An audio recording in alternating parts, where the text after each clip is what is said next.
دین جو ہے اس چیز کا نام ہے جو رسول نے دی. دین میں جو بھی اعمال ہوں گے، جو بھی جو ہے احکامات ہے، ساری جو ہے رسول اللہ نے پہنچا دی ہے. دین مکمل ہو چکا ہے.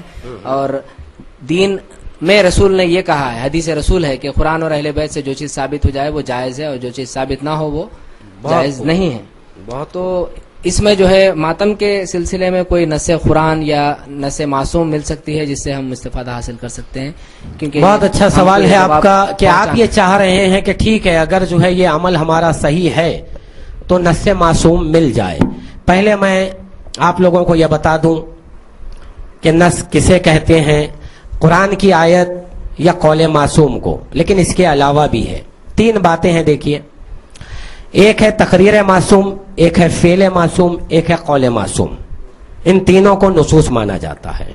فعل معصوم یعنی کہ معصومین علیہم السلام نے جو عمل کیا، جو ان کی سیرت ہے، جو فعل کیا، یہ بھی ہمارے لیے نص ہوگا. دوسرے تقریر معصوم کہ معصوم کی موجودگی میں اگر کوئی مومن کوئی عمل کرے اور معصوم اس پر خاموش رہے تو ان کی رضامندی شامل رہے گی اس میں. اسے بھی نص مانا جاتا ہے.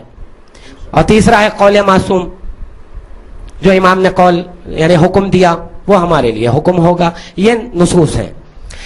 اب اگر میں آپ کو اویس قرینی کا واقعہ سنا دوں تو اس پر کئی سوالات ہوں گے کہ وہ ہماری کتابوں میں نہیں ہیں، غیروں کی کتابوں میں ہیں، اور یہ واقعہ ضعیف ہے اور اس میں تقریر معصوم ہے.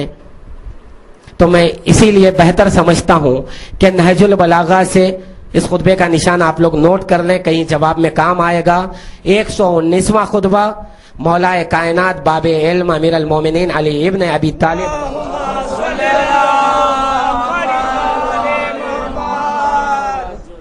جہاں تک بات ہے کہ نص معصوم چاہیے تو اس کتاب کی صحت کے بارے میں تو تمام علماء جو ہیں مانتے ہیں، سند دے چکے ہیں. یہ خطبے کا پس منظر یہ ہے کہ جنگ صفین میں ایک روز جب مولا کے کچھ ساتھی شہید ہو گئے تو مولا نے ایک خطبہ انشا کیا جس میں آپ نے ان شہیدوں کی، ان مسلمانوں کی تعریف بیان کی.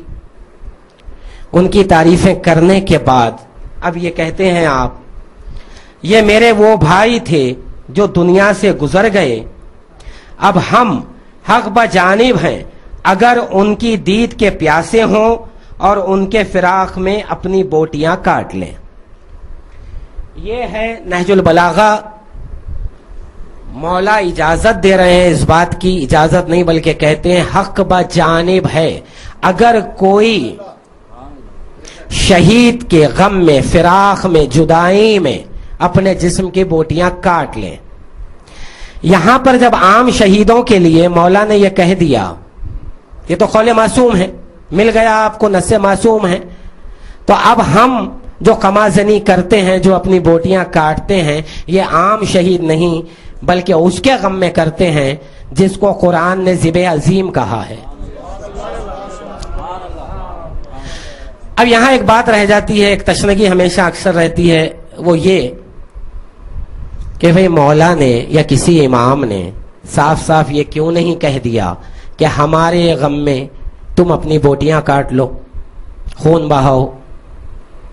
ہو سکتا ہے نا یہ بھئی عام شہیدوں کے لیے کہہ رہے ہیں امام، اپنے ساتھیوں کے لیے کہہ رہے ہیں، کیوں نہیں اپنے لیے یا اپنے بیٹے حسین کے لیے کیوں مولا نے نہیں کہہ دیا؟ اگر کہہ دیتے تو حرف آ جاتا خلق عظیم پر. اس لیے کہ محبت کبھی حکم میں نہیں آتی، آرڈر میں نہیں آتی. محبت اپنی مرضی سے کرنا ہے آپ کو. مولا یہ نہیں کہیں گے کہ میرے غم میں ایسا کرو تم، آپ کو اپنی طرف سے اپنی مرضی سے غم منانا ہے، لیکن یہ دیکھنا ہے کہ ایسے غم منانے کے طریقے پر اجازت ہے یا نہیں. تو اس کے لیے نہج البلاغہ کا یہ قول ہے. اور ایک مثال جو میں اکثر دے رہا ہوں آج کل تاکہ نوجوانوں کو بات سمجھ میں آئے کہ محبت میں جو عمل ہوتا ہے وہ اپنی مرضی سے کیا جاتا ہے، کہنے پر نہیں ہوتا. مولانا بیٹھے ہیں یہاں پر، ایسا اتفاق ہو یہ باہر آئیں گاڑی آئے ان کے لیے سواری کے لیے، تو میں جا کر دروازہ کھولوں گا گاڑی کا، احترام میں محبت میں یہ عمل میں نے کیا، بار بار میں یہ عمل کر رہا ہوں جب بھی یہ جا رہے ہیں، یہ کیوں کر رہا ہوں؟ یہ میری عقیدت ہے۔ لیکن اگر کسی دن انہوں نے یہ کہہ دیا کہ اصغر بھائی ذرا آپ گاڑی کا دروازہ کھولیے میرے لیے، تو جو کام میں خوشی سے کر رہا تھا وہ ناراضگی میں بدل جائے گا۔ تو معلوم یہ ہوا عقیدت میں محبت میں جو اعمال ہوتے ہیں وہ اپنی مرضی سے ہو تو اچھے دکھتے ہیں، کہنے کے بعد کر دیں گے تو اس کی خوبی ختم ہو جائے گی، کمال ختم ہو جائے گا۔ ایک سوال